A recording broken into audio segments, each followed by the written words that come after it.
न दौलत से न शोहरत से, न बंगला गाड़ी खिलौनों से, जब दिल से किसी के लिए कुछ भलाई करते हो तब सुकून मिलता है दिल से। ये यूनिवर्स का नियम है कि जब भी आप किसी को कुछ अच्छा करते हो, अच्छा देते हो, अच्छा हेल्प करते हो, तब आपको जो सुकून मिलता है उसी का आनंद तुम माप नहीं सकते हो, उसे नाप नहीं सकते हो। और अभी सब लोगों को यही है कि मैं कुछ कैसे कैसे किसी को हेल्प करूं।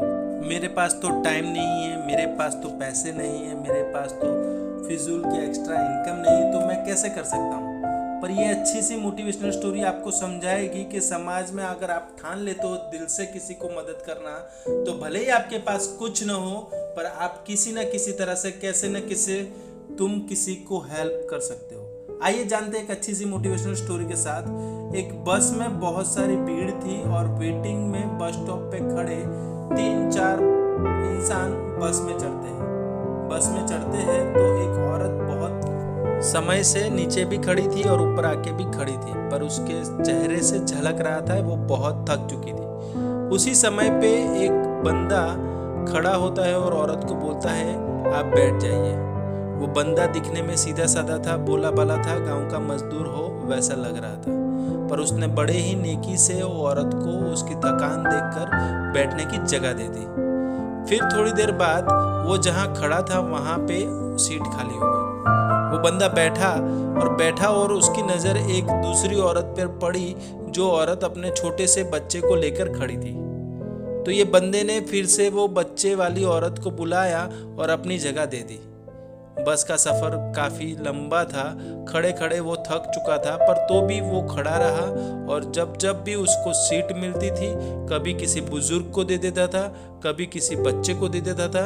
यानी वो जितनी बार उसको सीट बस में मिली, वो सीट को वो किसी न किसी को दे के बैठा देता था। ये बात वो पहली औरत जिसने सीट पे बैठी थी उसने देखी।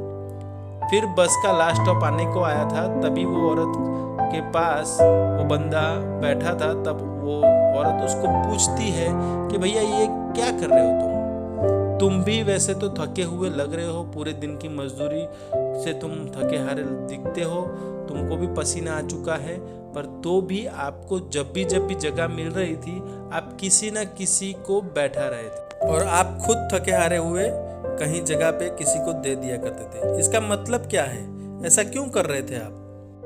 तब वो इंसान ने बहुत प्यार से जवाब दिया कि दीदी समझो, मैंने आप सबके चेहरे पे कहीं ना कहीं थकान और वो सब देखा जिसमें मुझे आपको मुझसे ज़्यादा ज़रूरत थी सीट की, ऐसा लगा, इसीलिए आप सबको सीट दिया था। और मेरी थकान से ज़्यादा आपकी थकान मुझे महसूस हो रही थी। और कुछ अच्छा काम करने के लिए जब मैंने सोचा ही है कि जब भी घर से निकलूँ तो कुछ अच्छा ही काम करता जाऊँ, भले ही मेरे पास पैसा नहीं, मेरे पास टाइम नहीं है, पर ये बस के सफ़र में जब भी आता हूँ जाता हूँ, जो अच्छाई का काम ये सीट देकर करने को मिलता है वो कर लेता हूँ।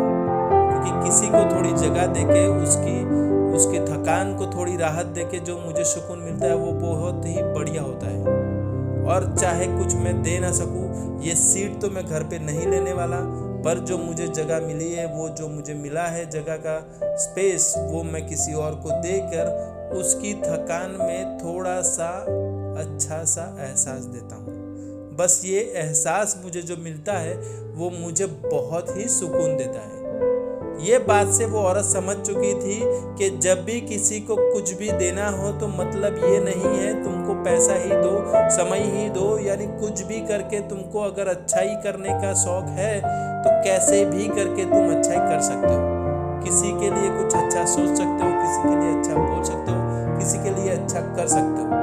इसके लिए तुमको कोई एक्स्ट्रा इनकम, कोई एक्स्ट्रा मनी या कोई एक्स्ट्रा वर्क की जरूरत नहीं है। जो तुम्हारा रूटीन वर्क है वहाँ अच्छे से काम कीजिए, अच्छे आपके संपर्क में आने वाले लोगों की मदद कीजिए।